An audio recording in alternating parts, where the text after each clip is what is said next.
And it's Ken Kreitzer for Sons of American Legion Radio at the U.S. Military Academy.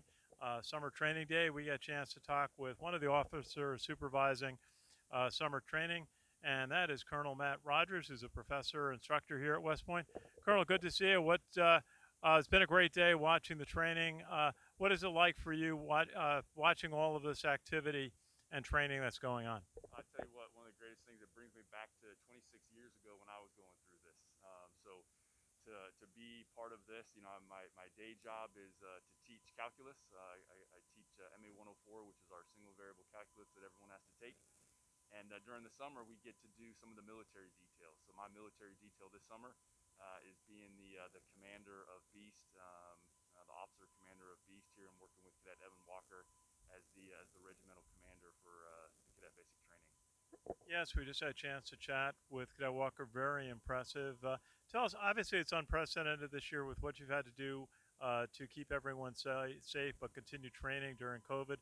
What are some of the preparations that you went through this year just to be able to conduct the training you need to do, but to keep everybody safe? The most important thing we do every day is the non-pharmaceutical intervention. So we've got our masks on at all times.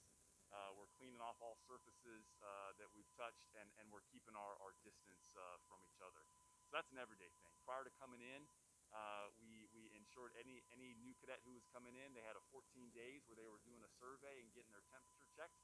And our doctors were here looking at any symptoms they had, and they would say if they wanted to hold them off and not have them come on their regular R day, or if they were ready for them to come. So that was one of the first things we did with them. Then once they showed up, we tested everyone for COVID. If we had individuals who became COVID positive, we separated them from the rest, and we continued to train them. So we didn't want to lose 10 days of these new cadets. We wanted them to be allowed to continue to train. So we had a team that was responsible for training the new cadets during the 10 days that we waited for them in isolation. So when they joined their squads, they were up to date with everything they needed to do and only had a few training events that they had missed. And you're doing a transformation of America's best high school seniors. As one of the cadets said today, it's all the class presidents and team captains that you bring into West Point, but you're converting them in a short amount of time into cadets and members of the U.S. Army. How do you do that? What are some of the keys to that conversion process? Well, the first thing we got to instill them is discipline, standards and discipline. So we teach them what the standards are to be a cadet. We issue them all of their uniforms and all the equipment they need. We tell them what they have to do, and then we instill the discipline in them to be able to do that.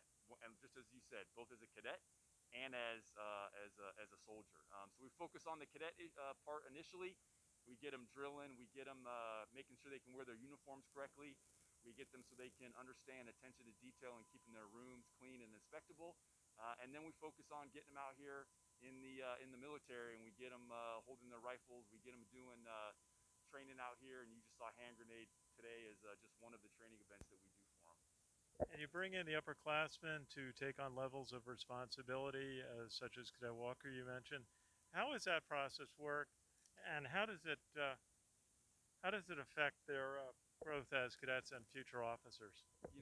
It's the training that the cadre is going through is just as important, if not more important, than the new cadets. They're learning in a leadership in a training environment here, and like a leadership training ground, how to become leaders in the Army. So they're put into roles where they're responsible for 30, 160, or in Evan's case, 1,300 plus soldiers they're having to take charge of. And so they've got leadership and officers and NCOs over them, helping them establish who they're going to be and who they are as a leader.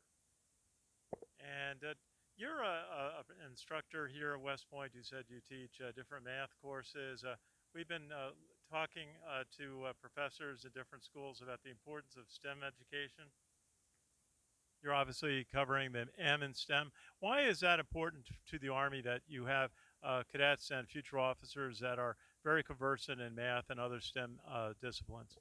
Yeah, math really helps you think analytically, and so we need Army officers to be able to think analytically, think through the mathematics of pieces in some of the training and some of the leading that they'll be able to do. So it's just one of the many skills that we want them to have when they become the future leaders of our Army. Very good. And if you would tell us a little bit about some of the steps in your career of service in the U.S. Army. Okay, yeah. So I was here. I graduated from this fine institution in 1998. Played football here. Was a defensive back. I became an engineer officer. I had the great opportunity to go to Germany, my first duty station. Traveled all over Europe. One of the great opportunities the Army provides is travel. And then I went and commanded the 82nd Airborne Division in Fort Bragg. I deployed twice there, once to Iraq and once to Afghanistan with the 82nd.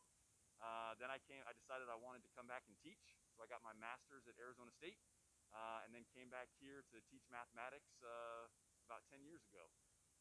And then I bounced back and forth between operations and the academia. I got my PhD and just finished commanding a battalion at Fort Hood, Texas. Wow, those are tremendous responsibilities that you've held. What was your best memory of playing Army football? Oh, it would have to be probably one of the biggest memories is recovering the onside kick in the Independence Bowl against Auburn in 1996. Great. We enjoy covering Army football. Incredible people in the program. Great to hear from former players. And Colonel Matt Rogers, thank you for your service to our country from everybody at the American Legion. Great to be able to visit the training day today. Great. Thanks for coming out and checking us out. Our pleasure. This is Ken Kreitzer for Sons of the American Legion Radio at the U.S. Military Academy.